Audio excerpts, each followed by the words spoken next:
প্রাণের ভয়ে বেড়ালও মাঝে মাঝে বাঘের মতো হিংস্র আচরণ করে। আসলে বেড়ালও মৃত্যু ভয় পায়।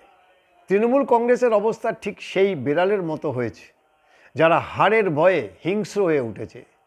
বিরোধী প্রার্থী বিজেপি, কংগ্রেস, তৃণমূল কাউকেই বাদ দিচ্ছে না। এমনকি মনোনয়নপত্র জমা দিতে গেলে তাদের উপর আক্রমণ করছে, প্রার্থীরা প্রচারে বেরোলে তাদের উপরে আক্রমণ করছে, মানুষকে হুমকি দিচ্ছে যদি তৃণমূল কংগ্রেসকে ভোট না দেয় তাহলে ভোটের পরে দেখে নিতে হবে। সর্বোচ্চ নেত্রী, সর্বোচ্চ নেতা থেকে শুরু করে 10 পয়সা, 5 পয়সা, 25 পয়সা সমস্ত নেতারা ঠিক একই ভাষায়, একই কায়দায় মানুষকে ভয় দেখাচ্ছে। কার্যত সেটা গুন্ডামি এবং মস্তানির পর্যায়ে চলে যাচ্ছে। এটা মূলত হচ্ছে যে হারার ভয়। তৃণমূল কংগ্রেস এই হারার ভয়টা পাচ্ছে বলেই বারবার করে এইভাবে গণতন্ত্রের উপরে আঘাত আনছে। যেরকম সিপিএম, কংগ্রেস, বিজেপি, যে কোনো বিরোধী দলের প্রার্থীরা তারা প্রচারে বেরোলেই তাদের উপরে আক্রমণ শানানো হচ্ছে, তাদেরকে মনোনয়ন জমা দিতে বাধা দেওয়া হচ্ছে, মানুষকে বাড়িতে বাড়িতে গিয়ে, পাড়ায় পাড়ায়, মহল্লাতে গিয়ে হুমকি দেওয়া হচ্ছে যে তৃণমূল কংগ্রেসকে ভোট না দিলে ভোটের পরে যদি তৃণমূল কংগ্রেস ফিরে আসে তাহলে তাদেরকে দেখে নেবে।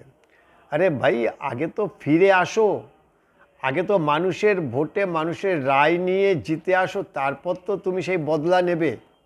এখন থেকে যে ভাষায় তারা কথা বলছে, ভোট হয়ে যাওয়ার পরে যদি তৃণমূল কংগ্রেস ক্ষমতায় আসে তাহলে পশ্চিমবঙ্গ 2021কেও ছাপিয়ে যাবে বলে মনে করছেন অনেকেই।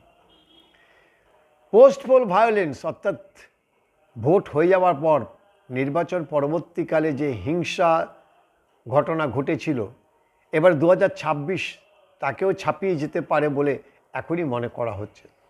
যে কারণেই আগেভাগে নির্বাচন কমিশন কার্যত পশ্চিমবঙ্গকে একটা মিনি কাশ্মীর তৈরি করেছে। কাশ্মীরের থেকেও বেশি এখানে নিরাপত্তা ব্যবস্থা করেছেন।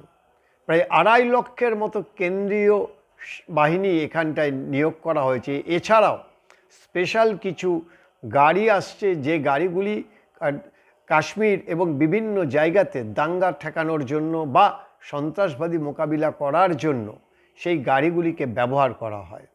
সেই গাড়ি এখানে আসছে, 200-র বেশি গাড়ি এখানে এসে পৌঁছচ্ছে। স্পর্শকাতর জায়গাগুলিতে এই গাড়িগুলি মুভমেন্ট করবে, এরকম একটা পরিস্থিতি তৈরি হয়েছে স্রেফ তৃণমূল কংগ্রেসের এই মারমুখী মেজাজের জন্য।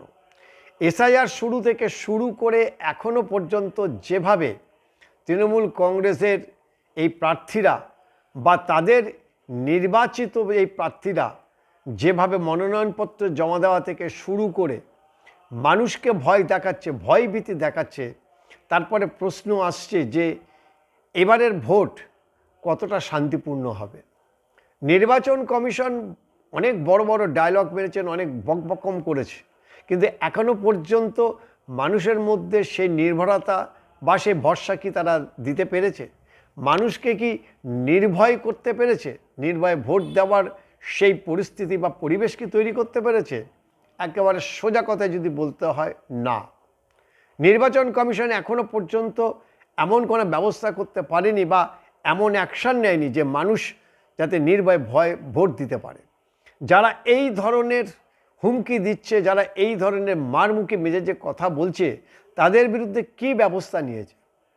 লোক দেখানো গ্রেপ্তার, এবং তারপরেই দেখা যাচ্ছে তারা একেবারে সসম্মানে বেকসুর খালাস পেয়ে আবার তারা হুমকি দিচ্ছে। ফলে যতক্ষণ না পর্যন্ত নির্বাচন কমিশন সাধারণ মানুষের মধ্যে এইটুকু, এই ভরসা, এই বিশ্বাসটুকু না আনতে পারছে, ততক্ষণ কিন্তু অবাধ শান্তিপূর্ণ ভোট অধরা থেকে যাবে। আজকেও পানিহাটিতে অভয়ার মাকে যেভাবে আক্রমণ করা হয়েছে, বা বিভিন্ন জায়গাতে একের পর এক আমাদের কাছে খবর আসছে যেভাবে প্রার্থীদের উপরে আক্রমণ চালানো হচ্ছে, প্রার্থীদের উপরে মনোনয়নে বাধা দেওয়া হচ্ছে, তারপরে স্বাভাবিকভাবে তো প্রশ্ন আসবেই যে কি করছে নির্বাচন কমিশন? এখনও কেন এত তারা কিন্তু কেন এত তারা করছে, এটা নিয়েও এখন একটা সন্দেহ দানা বাঁধছে। কী চায় নির্বাচন কমিশন সেটা আগে জানতে হবে। এসআইআরে 91 লক্ষ লোকের বাদ চলে গেছে, কিন্তু তারপরেও সাধারণ মানুষের মধ্যে ভোট দেওয়ার যে প্রবণতা, যে নিশ্চিন্তে নির্ভয়ে ভোট দেওয়ার প্রবণতা, সেই বিশ্বাসটুকু যদি না আনতে পারে, তাহলে এত কাঠখড়পুরি এসআইআর করা, হাজার হাজার কোটি টাকা খরচ, এই একেবারে রাজসুই যোগ্য বা রাজসুই যে এখানে একটা ব্যবস্থাপনা চলছে, সবটাই কিন্তু জলে যাবে। কারণ গণতন্ত্রে মানুষ শেষ কথা বলে, আবার মানুষ শুরুর কথাও বলে। যদি শেষ কথা মানুষ না বলতে পারে, তাহলে শুরুই বা কীভাবে হবে? তাই নির্বাচন কমিশনকে আরও কঠোর মনোভাব নিতে হবে এবং এই যারা হুমকি দিচ্ছে, যেভাবে আক্রমণ চালানো হচ্ছে, তার বিরুদ্ধে কড়া পদক্ষেপ নিতে হবে, এমন দৃষ্টান্তমূলক পদক্ষেপ নিতে হবে যে পরবর্তীকালে এই ঘটনা বা এই ধরনের হুমকি কেউ যেন দিতে সাহস না পায়।